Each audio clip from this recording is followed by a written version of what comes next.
Karen, have you ever had an experience in an interview where you just didn't have a really good feel for the organization? Like maybe you had this gut sensation maybe this isn't the right fit for me. Or maybe the opposite, where this is the perfect place for me. I love your optimism. Absolutely. Where you feel it in your stomach yes. Because a gut feeling can be good as right. It's not always that bad, terrible thing. Yes. Well, if your gut has ever told you, good or bad, that this is going to be a great opportunity for you, this show is for you. We're going to get into all the fun details.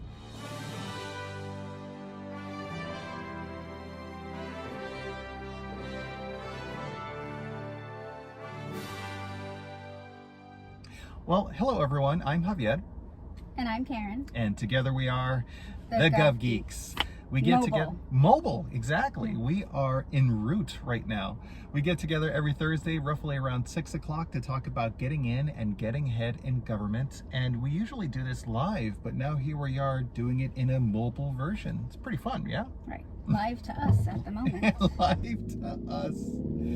So this week we're talking a little bit about interviews and how it's important, not just for the individual that is looking to hire someone, but also for the person that is even considering the position as well. So this week we're talking a little bit about interviews.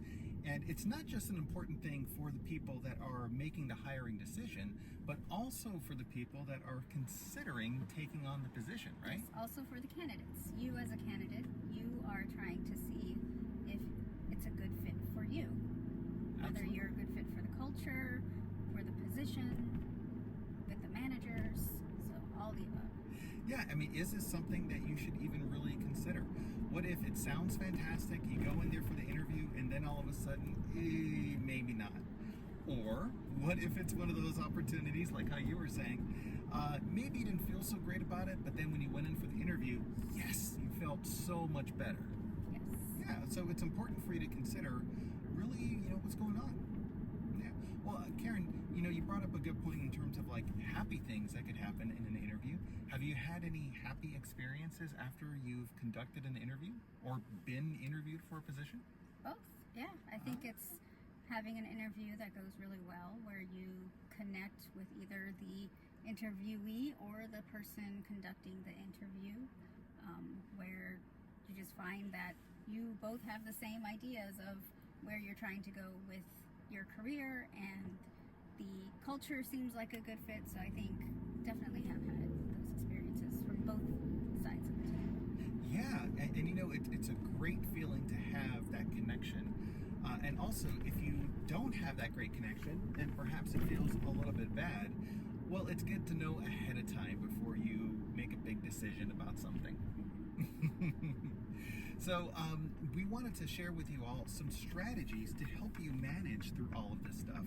In fact, I think it's about 5 strategies that we have laid out for you here today. So Yes. Karen, what's the first one? So the first one is to know what's important to you. Right. So what do you mean, what's important to you? The restaurant is right across the street from the workplace. I mean, if that's how you're going to base your decisions, sure. If that's important to you. Right, if that's important to you. But I think understanding what is important to you, not just focusing on, I got to get out of this other job I'm in to go into another job, but not stopping to think, well, why am I so frustrated in this current position? What am I hoping to gain by going for another position? Yeah. It's so rather than you running away from something, you're actually excited about running towards something. Right. Are you looking for more work-life balance? Are you looking for more of a flexible schedule? Are you looking for more of a challenging role? What exactly are you looking for? And then we talk a lot about what are your values. We use that Venn diagram a lot to figure out, okay, what are your strengths? What does the world need?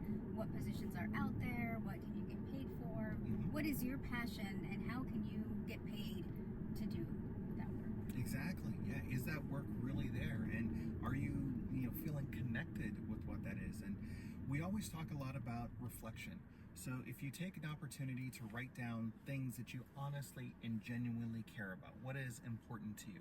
Is it, like Karen said, the work-life balance? Is it the career promotion potential? Is it more money? So if you're getting all of those things, and if that's really what you care about, maybe that can help you feel more comfortable about taking a position that you wouldn't necessarily otherwise feel all that great about. Or if later on you're in the position and you have all the stuff that you wanted for, but it's actually more challenging than you realized, well, you could say, I made the decision based upon what was important to me at that time and all of the information that I had in that moment. Right. We grow and we evolve in our careers, and sometimes what we enjoyed about our current position is no longer in our path. Exactly. So we're looking for something else. So it's definitely, not unreasonable. But that's why we want to make sure that the first step is to know for sure what it is that is important to you. What do you value? So that later on, when you're comparing it with other things, you at least know for sure, like, all right, well, what is the metric for success for you? What is the thing that you're actually going to really care about for this position? It's like in, Seinfeld when he's trying to be the video phone, right, to figure out what movies are playing. Well, why don't you just tell me what movie you want to see? Exactly. He couldn't guess what people wanted, so he just tell me what you want.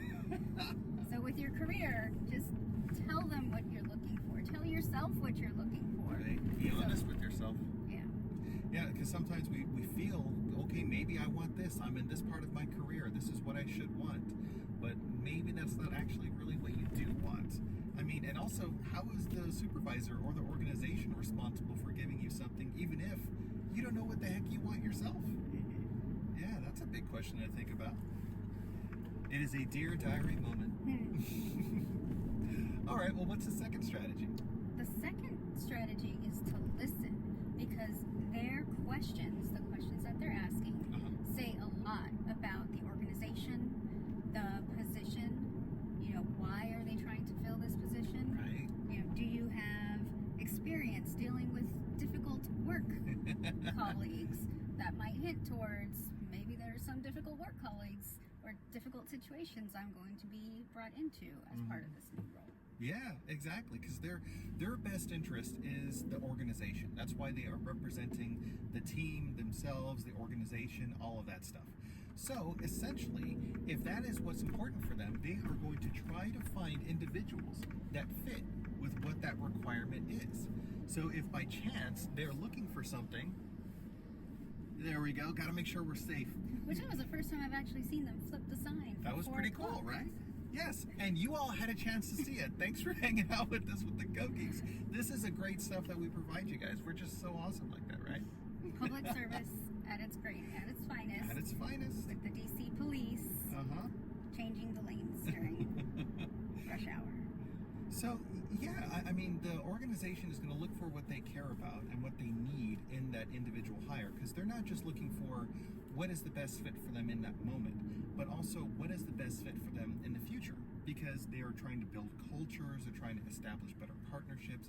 They need people that are going to be in the positions now as well as in the future to do what they need them to do, right? Right. So if the question is, hey, do you deal with challenging people? Well, maybe right now they have an issue where they're dealing with challenging people.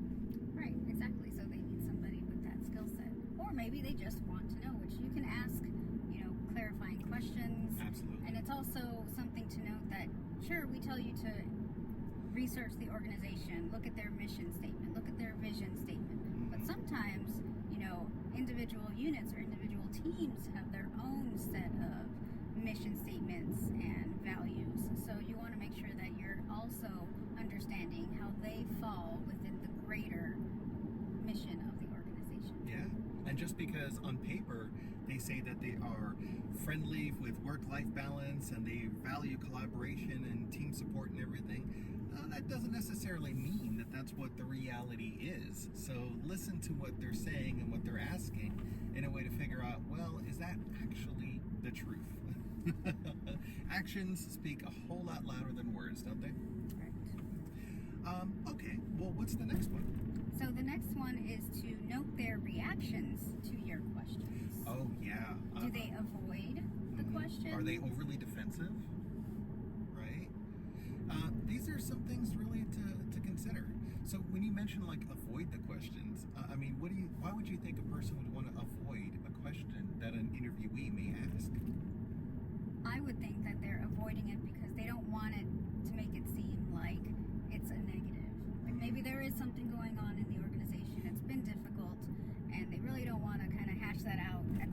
point in the process. Maybe they don't want to scare away a potential good hire. Yes. Yeah. And so somehow they feel, well, maybe if we don't make a big deal out of it, they'll sign up, we'll get them here, and then after they've made their decision, we got them. We got them! Exactly. By the way, we've always found that in situations like that, sooner or later, the person that did get the hire, well, they're going to find another position to go into as well. But these are the things I think that it's important to consider when you're looking at different positions and looking at different opportunities. I mean, what if you find yourself in that same type of environment where if only you had asked a little bit more questions, you would have known for sure what you were getting yourself into. Exactly. Yeah, so definitely listen a little bit more to the individuals during the hiring process as well. See how they're reacting. Listen to them, body language. Hopefully, it's either a virtual where you have the camera on, or it's actually in person, so you can kind of gauge that type of stuff. It makes it a little bit difficult if it's just a phone interview, but I don't know, maybe if you hear they go on mute right after you ask the question, or something like that. But yeah, use your best judgment. I mean, this is your opportunity. This is your career. So if there is more questions that you have after the interview, so say for instance the interview goes great, and later on there is the job offer, you can always ask, "That's outstanding. I'm excited about this opportunity. Would you mind if we had another conversation so I better understand what my role and responsibilities are?" Just to try to get more information about what the opportunity is to help you feel better, rather than just like jumping at the opportunity and saying yes, 1,000 times yes. Okay. Yeah. So number 4 is that? yes. Okay. What's number 4? So back on this theme about listening and paying attention. What's that now? Certain behaviors in the interview process is listen to what they don't say.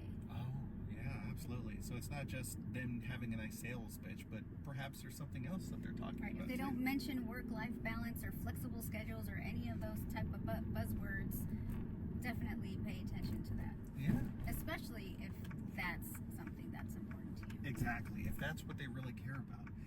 One of the nice questions that I always like to ask in interviews, and I recommend people to ask, is something like, well, how do you recognize good behavior? Or what to you is a good value that you would like to see in people that work with you?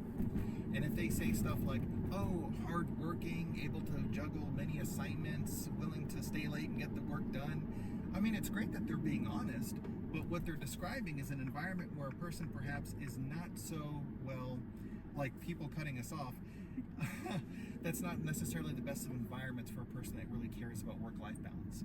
So say for instance you have young children and you have timelines that you need to stick with in order to get home, but you have a very demanding supervisor who right up front in the interview is saying, I value a person that's going to stay late.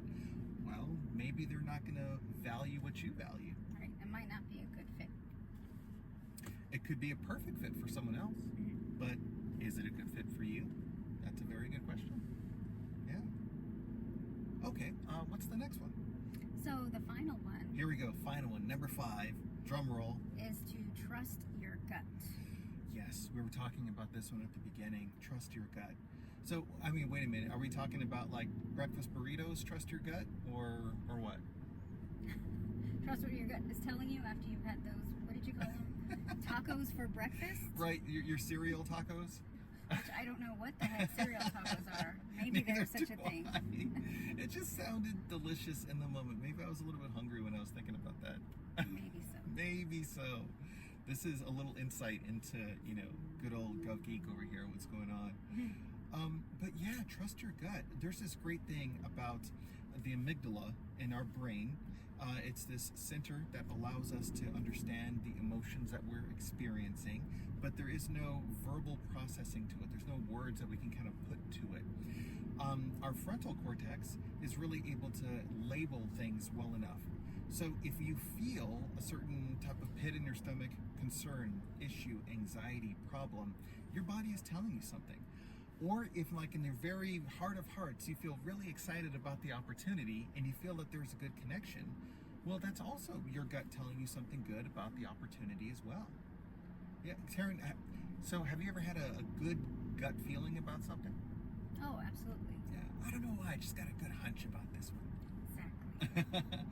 You know, it kind of reminds me of Harry Potter when he takes that lucky potion and he's like, I just have a really good feeling about going over to Hagrid's tonight.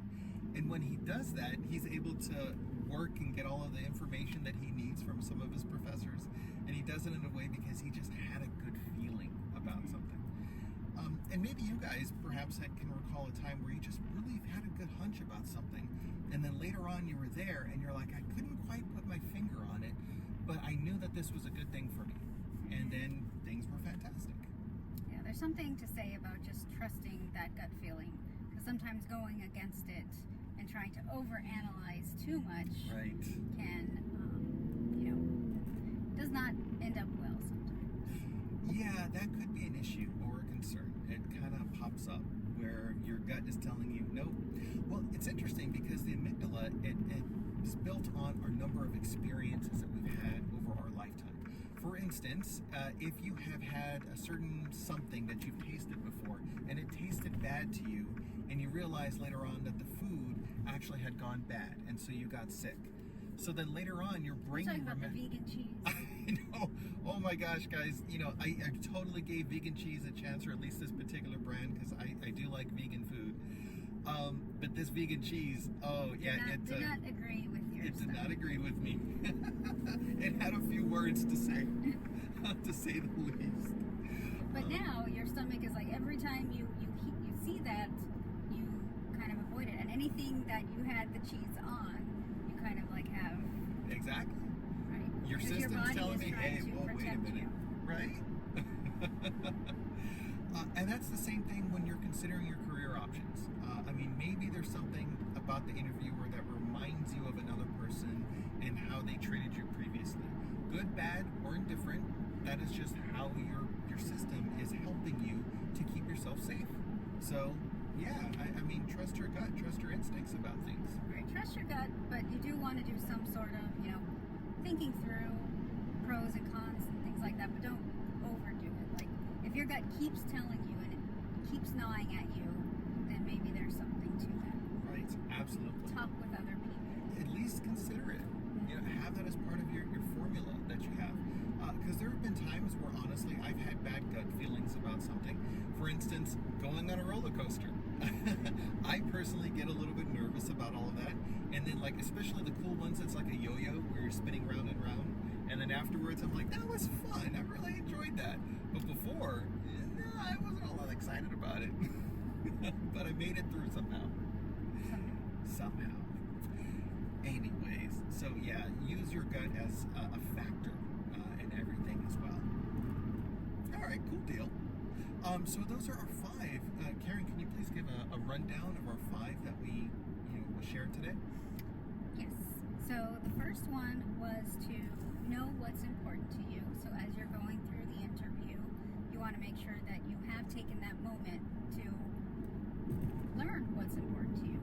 Learn about yourself so that as you're asking the questions, you're able to ask questions that will weed out some of your concerns and address some of the items that you're looking for in this new position. You also want to note their reaction to your questions. Listen to what's not being said. Yes. And really pay attention to what their questioning is telling you. Right. Why are they picking these types of questions? Right. Why is that important to them? And in fact, you can even ask them that as a follow-up question. I appreciate that question. I'm curious, why is it important for you to find someone that has this type of a characteristic or has a good skill set in this area? And then maybe they'll tell you a little bit more about the environment that you're going to be joining or potentially joining. Yeah, something to think about. Yeah, and finally, to trust your gut. Yes, absolutely. Follow your nose. Follow your nose. Follow your gut. What is it with you and cereal today?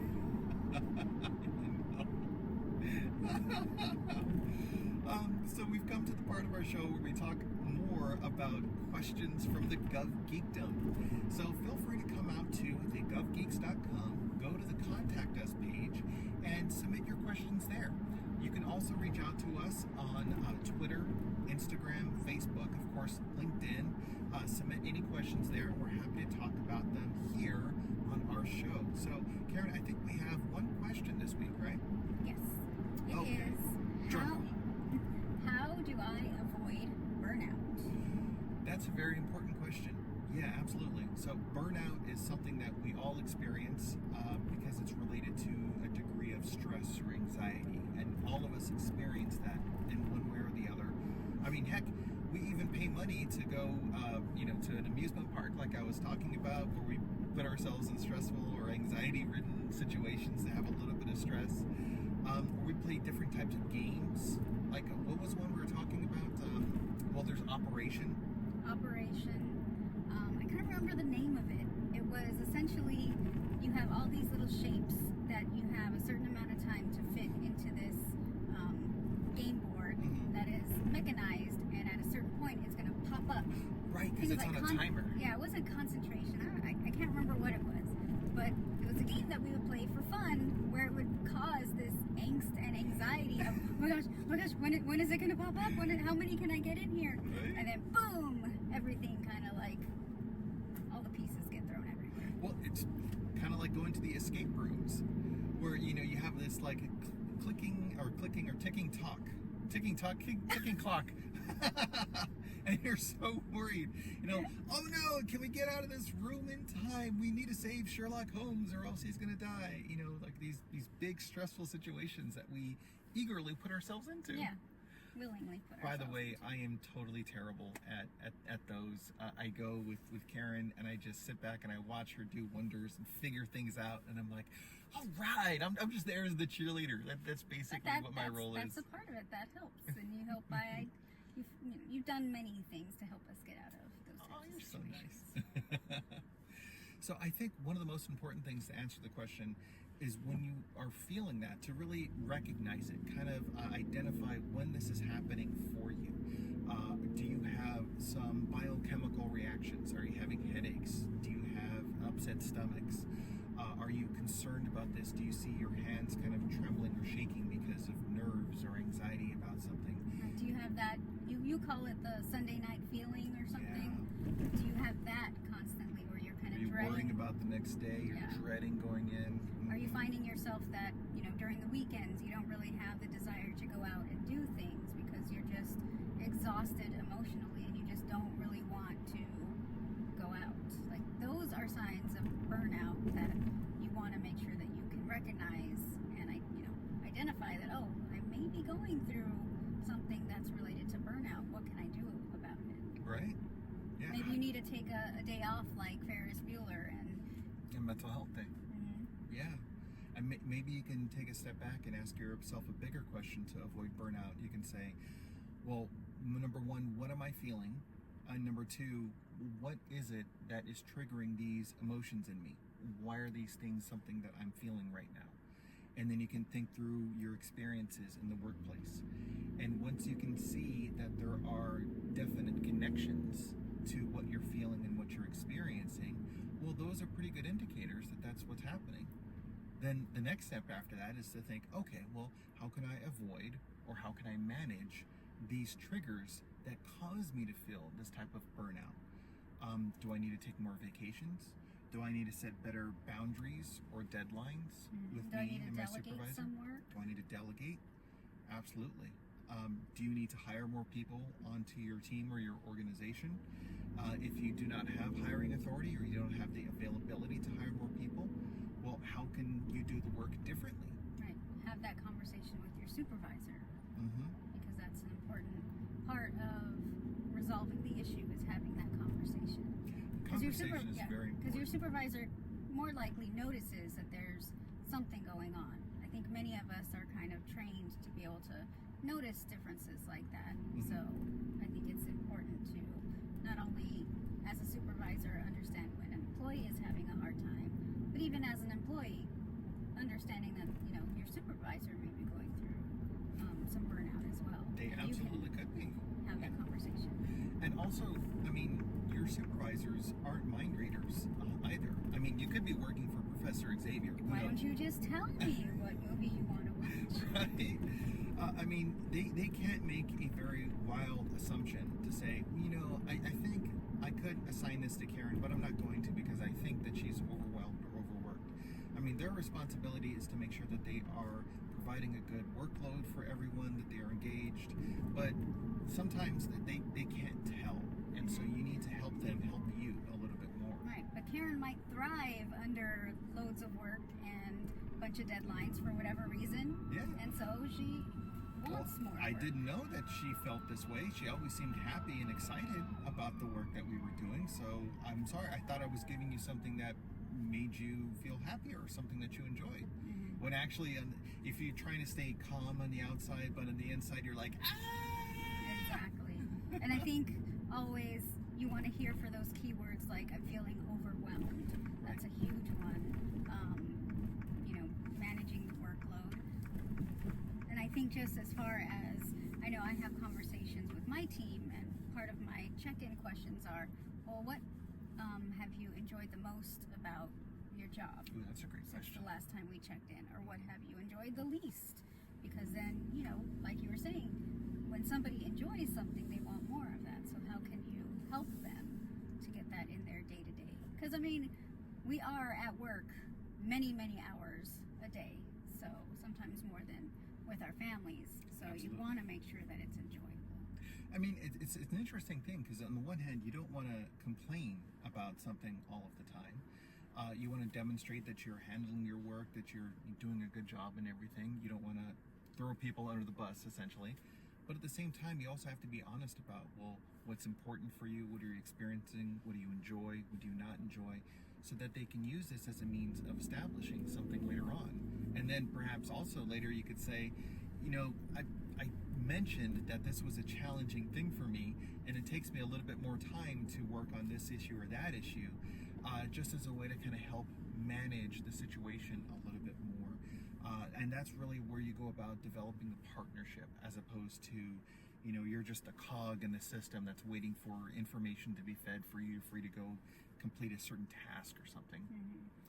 When you put all of these things together, those are some ways to kind of help manage burnout and to help manage some stress. So take the opportunity. The other thing we should mention, Karen, is also if you feel that it's important to you, and even if it's something that comes up, I mean, speak with your medical providers about things. If you have a workforce task force or another resilience hotline EAP, for you to call, Employee Assistance Program, EAP, absolutely. Get in touch with them. I mean, they could put you in touch with coaches, with therapists, with others to kind of help you manage, perhaps even put some language to some of the concerns that you might be experiencing. Those sorts of things, are definitely important. So take care of your mental health and your well-being. Yeah, okay. So here we are now. I guess it's the close of our time together this week. Karen, we usually do the moment of Zen of sorts, but I don't know. I feel like perhaps I put this on you a whole lot. So let me ask, is that something that you wanted to give a shot this week, or you want me to give it a try? I think you can give it a try this week. Excellent. I appreciate your willingness to talk to me about it. Okay, I don't know if I'm going to do as great a job as Karen, but here it goes. I think this whole idea about interviewing is super important. It's not just about the organization wanting you, but it's also about you wanting the organization. And it's really important because our work is for the public. It's public service. It's something that is for the common good. So if you find something that really excites you, you're going to do work that is really good for the nation and for the world. So the more you could find out what's important to you and where you can do what is important, the better off you and honestly everyone else is going to be. So take that time. How did Very well. Excellent. Very well, yes. Okay, I think you everyone. can do it from now on. Oh wow! Yeah, Mike. Let's go ahead and continue talking about that.